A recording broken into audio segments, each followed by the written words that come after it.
ভাই, as a football fan, as a neutral fan, আমি ভাবছিলাম এইবারের ওয়ার্ল্ড কাপ ফাইনালটা অনেক মজা হবে, অনেক মানে একটা ভালো ম্যাচ দেখতে পারবো, একটা সুন্দর ম্যাচ দেখতে পারবো, যেহেতু দুইটা দল, এত ভালো দল ওয়ার্ল্ড কাপে উঠছে। কিন্তু আর্জেন্টিনা যে এত ক্লুলেস হয়ে যাবে সেটা বুঝি নাই। একটা হচ্ছে ভাই, আমি এই ম্যাচের সেকেন্ড বেস্ট টিম, মানে আর্জেন্টিনা স্বাভাবিকভাবেই স্পেনের চেয়ে একটু দুর্বল ছিল। আরেকটা হচ্ছে যে আমি একদম দুই হাত তুলে দিয়েছি, একদম সারেন্ডার, আমি এই ম্যাচ হারতে এসেছি, আমি 90 মিনিট খেলবো কিন্তু এই ম্যাচ হারবো। তো আর্জেন্টিনা অনেকটা এইভাবেই খেলছিল, একদম ক্লুলেস, একদম গিভ আপ করে দিয়েছে। এইবার ওয়ার্ল্ড কাপে এই পর্যন্ত আসার একমাত্র কারিগর ছিল মেসি।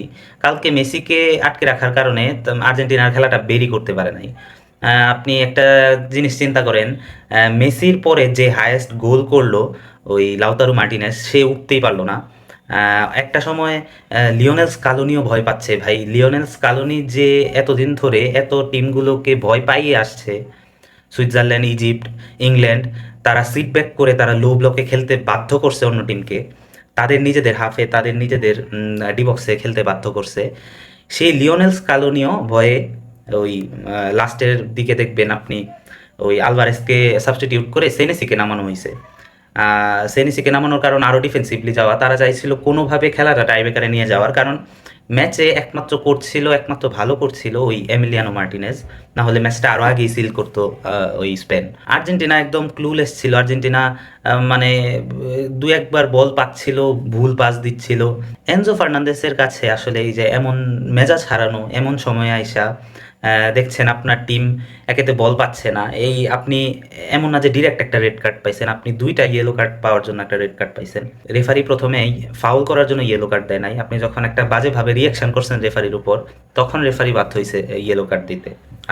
আর সেকেন্ড ইয়েলো কার্ডটা কোনো দরকারই ছিল না। কুবার্সির পায়ে বল, তাদের ডিফেন্ডারের পায়ে বল, আপনার এত বাজেভাবে, এত বাজে সিচুয়েশনে মেজাজ হারানোর কোনো দরকারই ছিল না। দেখছেন যে এখানে ম্যাচটা এক্সট্রা টাইমে যাচ্ছে। এনজো ফার্নান্দেজের রেড কার্ডটা নিয়ে কন্ট্রোভার্সি করার কিচ্ছু নাই, এটা পিওর রেড কার্ড ছিল। এনজো ফার্নান্দেজের চেয়েও বেশি রেড কার্ড ডিজার্ভ করতো পারাদেস। পারাদেস অনেক বাজেভাবে পুরো ম্যাচে ট্যাকেল করছিল, একটা ইয়েলো কার্ড পাইছিল, তারপরও সে অনেক বাজেভাবে ট্যাকেল করছিল। লিওনেল স্কালোনির কথা আমি আর কি বলবো। লিওনেল স্কালোনি বাধ্য হয়েছে এই সাবস্টিটিউশনগুলো করানোর জন্য।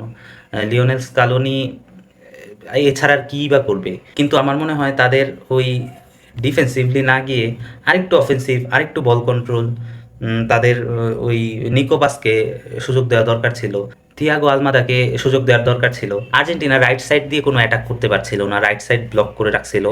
লামিন উপরে উঠে তালিয়াফিকোর কাছে যায় নাই।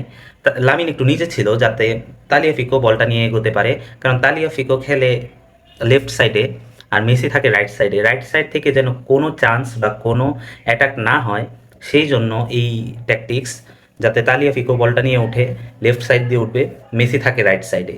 এটা পুরোপুরি একদম এই দেলা ফ্লুয়েন্টের একটা ট্যাকটিক্স। আর লিসান্দ্রো মার্টিনেজ ইঞ্জুরি হওয়ার পর যখন ওতামেন্ডি আসলো, ওতামেন্ডি আসার পর খেলা আরও স্লো হলো। স্পেশালি এনজো রেড কার্ডটার পর আর্জেন্টিনা 10 জনে যখন পরিণত হলো, কিন্তু আপনাকে বুঝতে হবে আর্জেন্টিনা অনেকটা 9 জনে খেলছে। মেসি তো আর ভাই ডিফেন্স করবে না, মেসি দৌড়বে না, মেসি হাঁটবে, মেসি তো আর প্রেসিং করবে না। মেসি আপনাকে বল বের করে দিবে, চান্স ক্রিয়েট করে দিবে, কিন্তু চান্স ক্রিয়েট করার জন্য যে আপনাকে মেসিকে বল দিতে হবে, সেই বলটা আপনার কোনো মিডফিল্ড বা কোনো রাইট ব্যাক, সেন্টার ব্যাক দিতে পারে নাই। রদ্রি, পাও কুবার্সি একদম সবসময় মেসিকে মার্ক করে রাখছে, মেসি সুযোগই পায় নাই কোনো। রদ্রিগো দিপলকে অনেকে স্টার্টিং লাইন আপে দেখে অবাক হয়েছে, কিন্তু রদ্রিগো দিপলকে নামানোর কারণ হচ্ছে ডিফেন্সিভলি আর একটু স্ট্রং হওয়ার জন্য। কিন্তু রদ্রিগো দিপল, ম্যাকেলিস্টার, এরা ভাই আগের প্লেয়ার আর নাই। ম্যাকেলিস্টার এই বিশ্বকাপে খুবই বাজে খেলছে। রদ্রিগো দিপল আগের মতো ভাই এই সেই স্ট্রেংথ, সেই ভিশন নাই। আপনি হয়তো বলবেন একটা ম্যাচ দেখে এইভাবে সব প্লেয়ারকে নিন্দা করছি, কিন্তু আসলে আপনি এই যদি আমার আগের ভিডিও চেক করে দেখেন, তখন দেখবেন যে আমি বলছি যে এই ওয়ার্ল্ড কাপে আসার একমাত্র কারণ মেসি। মেসি ভালো খেলছে, আর্জেন্টিনা উতরাইছে। আর মেসি খারাপ খেলছে বা মেসিকে আটকে রাখা হয়েছে, আর্জেন্টিনা পারে নাই। আর আর্জেন্টিনা যে খুব একদম একটা ডমিনেশন দেখায় পুরো ফাইনালে আসছে তেমনও না। একদম লাস্ট মুহূর্তে গিয়ে প্রতিটা ম্যাচে উতরে গেছে, অনেকটা উতরে গেছে বলা যায়। তো খুব ডমিনেশন দেখিয়ে আসে নাই ফাইনালে। তো আর পুরো tournament Argentina on the ball খেলছে, আর্জেন্টিনা পায়ে বল রেখে খেলতে পছন্দ করে। এখন এই ম্যাচে আইসে আর্জেন্টিনা পায়ে বলই পায় নাই। যার কারণে এই ম্যাচে কোনো সুবিধা করতে পারে নাই। অফ দ্য বল যেই টিমটা সবচেয়ে ভালো খেলতে পারে সেই টিমটা যে কোনো ম্যাচ ঘোরানোর ক্ষমতা রাখে। আর এই গরমের মধ্যে একদম মাথার উপর রোদ, এর উপর আপনি অফ দ্য বলে আছেন, আপনি পায়ে বল পাচ্ছেন না। আর্জেন্টিনা যথেষ্ট দৌড়াইছে, যথেষ্ট চেষ্টা করছে। আমি মনে করি আর্জেন্টিনা বা আর্জেন্টিনার জায়গায় অন্য কেউ হলে আরও আগেই গোল কনসিড করতো। আর্জেন্টিনা 90 মিনিট, প্রায় 115 মিনিট যথেষ্ট ডিফেন্সিভলি স্ট্রং ছিল। এনজো ফার্নান্দেস যদি মেজাজ ঠান্ডা রাখতো, আমার মনে হয় আর্জেন্টিনা টাইব্রেকারে যাইতো। আর টাইব্রেকারে গেলে আমি নিশ্চিত ছিলাম আর্জেন্টিনা জিতবে। একটা ওয়ার্ল্ড কাপ ফাইনালে আইসা একদম জিরো চান্স, জিরো শট, মানে এইটা ওয়ার্ল্ড কাপের 96 বছরের ইতিহাসে কখনো হয় নাই। আর্জেন্টিনা একদম ক্লুলেস ছিল। এইবার আসি স্পেন নিয়ে। তো স্পেন ভাই, অনেকে লামিন ইয়ামাল, 19 বছরের লামিন ইয়ামাল, নিকো উইলিয়ামস এদের নিয়ে কথা বলবে, কিন্তু ভাই আমি একজনের কথা বলবো, তারও 19 বছর কিন্তু অনেকটা আন্ডার রেটেড, সেটা হচ্ছে পাও কুবার্সি।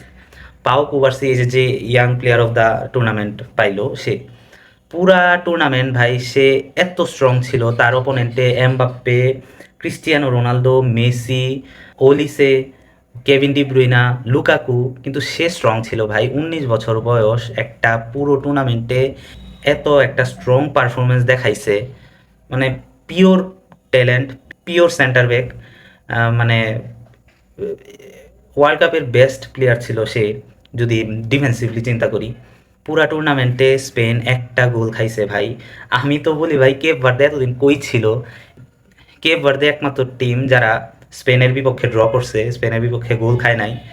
আর লামিন ইয়ামাল গোল অ্যাসিস্ট করে নাই, কিন্তু যথেষ্ট ভালো খেলছে।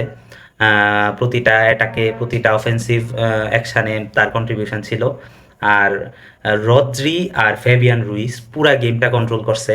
গোল্ডেন বলটা রদ্রি পাওয়ার জন্য অনেকে বলছে যে, বিশেষ করে সিজনাল ফ্যান যারা আছে তারা বলছে যে কেন রদ্রি পাইলো, কেন অন্য কেউ পাইলো না, রদ্রি কি করছে পুরা ম্যাচে বা পুরা টুর্নামেন্টে? রদ্রির কোনো গোল নাই, অ্যাসিস্ট নাই। ভাই সব কিছু গোল আর অ্যাসিস্ট দিয়ে চিন্তা করলে হবে না, তাহলে তার পাউ কুবার্সি ডিফেন্সিভ লাইনে থাইকা young player of the tournament পাইতো না। স্পেন এই টুর্নামেন্টে একটা গোল কনসিভ করছে, আর হচ্ছে প্রায় প্রতি ম্যাচে গড়ে প্রায় 60%-এর উপর বল পজিশন রাখছে ভাই। দুর্দান্ত একটা স্ট্যাটস। এই এত বল পজিশনের পিছনে একমাত্র কারণ হচ্ছে স্পেনের মিডফিল্ড, স্পেনের game controller midfielder Fabian Ruiz, Rodri. বিশেষ করে রদ্রি, আপনি প্রতিটা ম্যাচে রদ্রির পাস, রদ্রির ডিস্ট্রিবিউশন দেখবেন একদম ব্রিলিয়ান্ট। রদ্রি হচ্ছে ডিফেন্সিভ মিডফিল্ডার, নাম্বার 6 রোলে খেলে।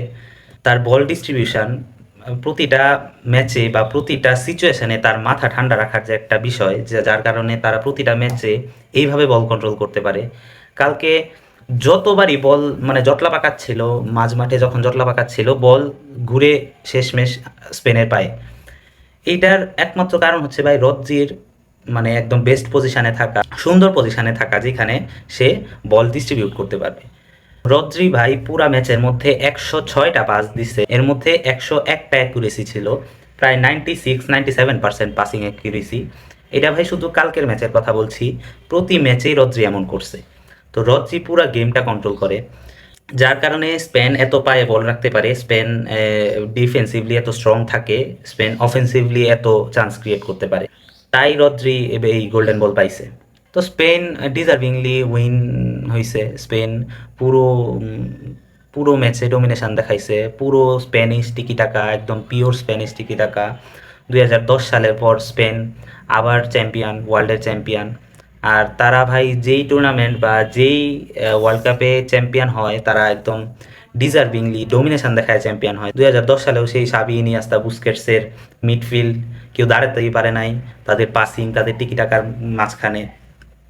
আজকেও সেম, এই স্পেনের মিডফিল্ড, স্পেনের টিকি টাকার মাঝখানে কেউ দাঁড়াতেই পারছে না। আর আমার মনে হয় আর্জেন্টিনার এই লাস্ট ম্যাচে, এই ফাইনালে এসে একটা মরণ কামড় দেওয়ার দরকার ছিল।